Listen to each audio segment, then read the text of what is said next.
I spent some time talking about the importance of number 5, having a teacher.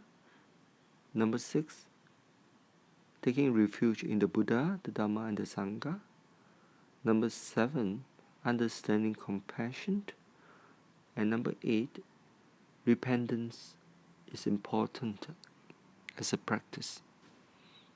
Now we are talking about number 9, the need to accumulate resources and merits. Now, what exactly is merit? Buddha seems to be very attracted to the word merits. They want to do a lot of things to have merits. And one of the ways the Buddha said is to give, or dana.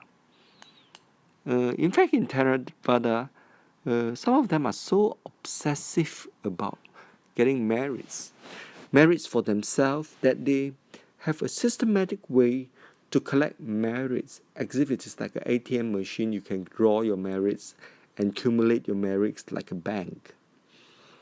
And I've sometimes ago went with a group of Theravada Buddhists who going around, each one having to remove their shoes and walk a long distance from the village, the mouth of the village to the center of the village, barefooted, trying to offer ropes to the monks and some peel of rice and everything.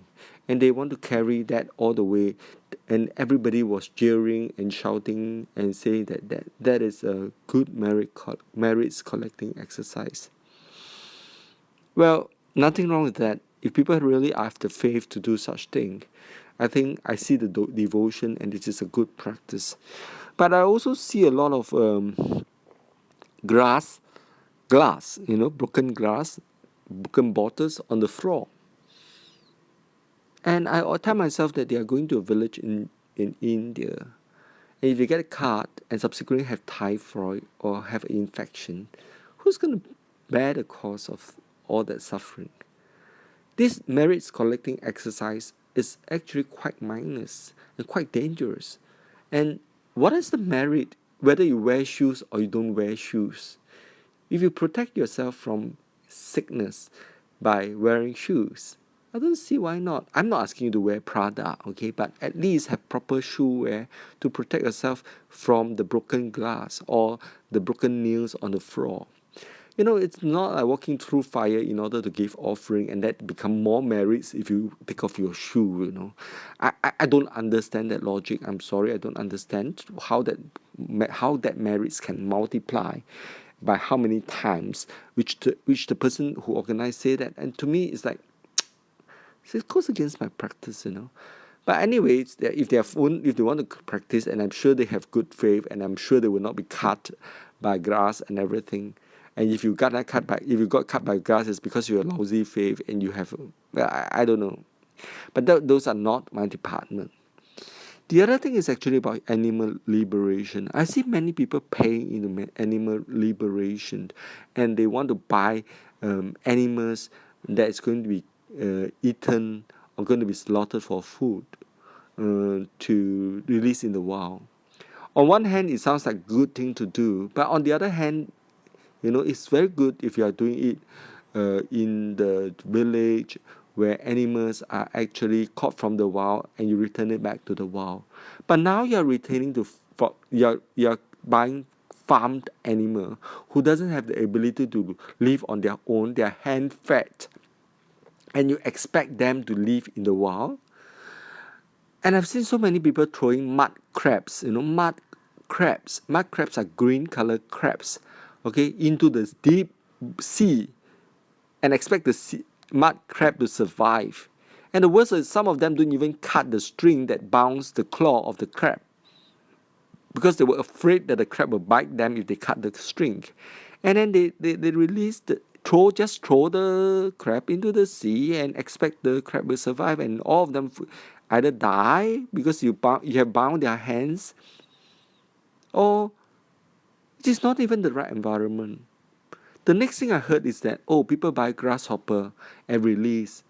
Grasshopper is breed for actually feeding birds, and then they buy thousands and millions of grasshopper and release next to a paddy farm.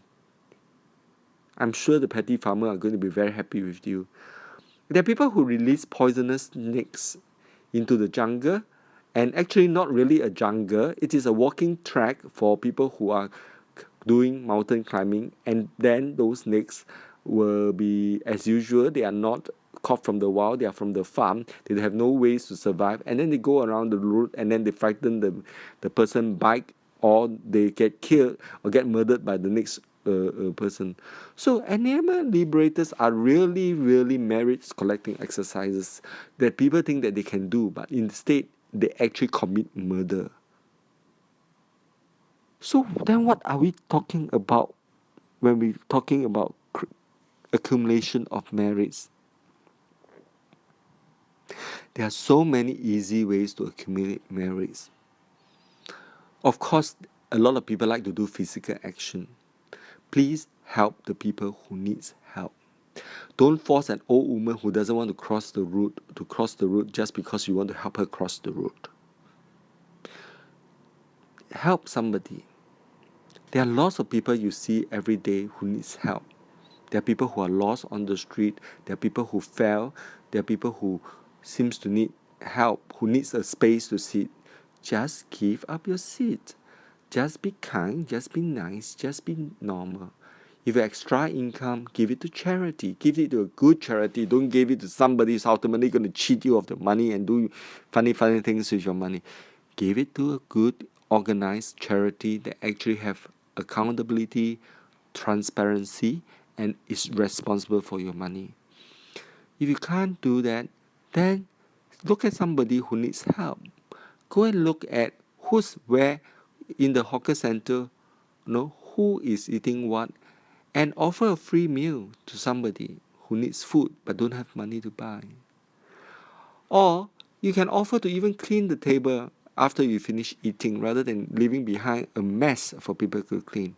I always use my tissue after I clean my mouth, which is still very clean. I fold it into the clean side and I clean the table.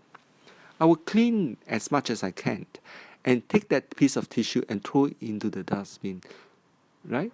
And return those plates and pans. That is already one of the best dana you can do. You can stop creating trouble for people. That's already a good merit. So we can actually accumulate of merits. And merits is important. Merits is like a resources. By actually accumulating wealth and saving money, it's also a good merits. It's actually creating good resources. With those resources we save up, we can use those resources not to buy the next Prada bag that's in season, but to give it to a reputable, reliable charity, to help children, to help old folks, to help orphans, to help earth. When we can accumulate wealth, and then when the earthquake comes, natural disaster, we can use that money to save somebody else's life. So accumulation of merits and resources in the form of resources is very important. Even when you don't, you can mindfully use your mind to accumulate merits. It is important. So having accumulated enough merits, the last final step is that we must try to practice meditation. Meditation could be in the form of yoga, could be in the form of walking meditation.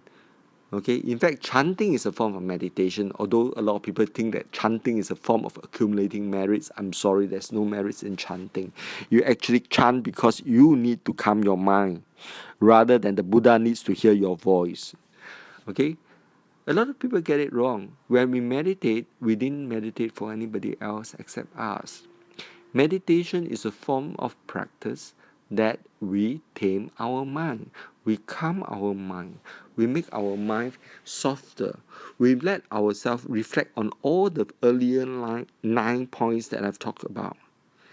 The 9 points, I repeat, is that this precious human body that we have, so grateful to have it. And number 2, that life is very uncertain. We don't know when is our death, and it may come tomorrow. Number 3, there is karma, there is cause and effect, and we must believe in this. Number 4, samsara is painful. Number 5, we need a teacher in the practice. Number 6, we must take refuge in the Buddha, Dhamma, and the Sangha. Number 7, we must have compassion and subsequently bodhicitta. Number 8, we must have repentance. The practice of repentance is so important. And number 9, we must accumulate merits. And now, number 10, we must take some time, sit down every day to meditate on this, to think on this, to meditate. To meditate means we must practice to transform our mind. Now, transforming our mind is a very difficult practice. Okay, it's easier said than done. A lot of people say they will change. Actually, nobody change. You ask the smoker who tried to quit smoking, he will not quit smoking. Drug addicts never change. People who have bad habits never change. We can't even change our basic habits of not eating chili, not even eating our favorite food. You think we can seriously transform our mind? Transforming of mind, like any other thing, need a lot of practice. We must have a lot of practice, and you must believe that you want to transform the mind. You must have the faith that you can transform your mind, and you want to transform your mind. If you believe that you cannot, then you will not. If you believe that you will never reach enlightenment, you will not. If you believe that nobody else can reach enlightenment, you will not. If you don't believe that your friends can be reaching enlightenment, then you will not. If you don't view others people as Buddha, then you will never be. So, it is important to actually meditate. You will need to meditate. You will need to understand that this life is impermanent. You will need to actually make it simple. You will naturally need to know that you don't have as much time that you think you have, and you must change quickly. Now, having that seed in your mind, you slowly meditate, and this is the practice. The practice is not about chanting. The practice is not about sitting down thinking about how to enjoy the next thing, or relaxing your mind, or thinking of a spa and thinking of waterfall. The practice is to make your life easier so that you can end your suffering. Whatever ways it is, you must think and change. If you don't change, all this knowledge will be useless. All this knowledge will be useless to me if I don't practice. And if my practice doesn't end my own suffering and not end others people's suffering or increase others people's suffering, then there is no practice. It is important to bear this in mind. Buddhism is not just about a script or a mixture or a way to do it, but actually the truth in Buddhism is it will transform and make your life better. That's why it's still relevant today. If you try, you will know. If you never try, you will never know. By merely reading religious book will not solve your problem. It's just looking at the medicine and not eating it. It will not cure your illness. Even if you chew the Buddha with your mouth and swallow the statue into your mouth, or you bite over the text and chew it in your mouth, it will not help your suffering. With that in mind, I think it's important to practice. And one of the best way is find a quiet time, sit and think about these 10 points that I've mentioned, and hopefully may you reach enlightenment sooner than me. Thank you very much for listening.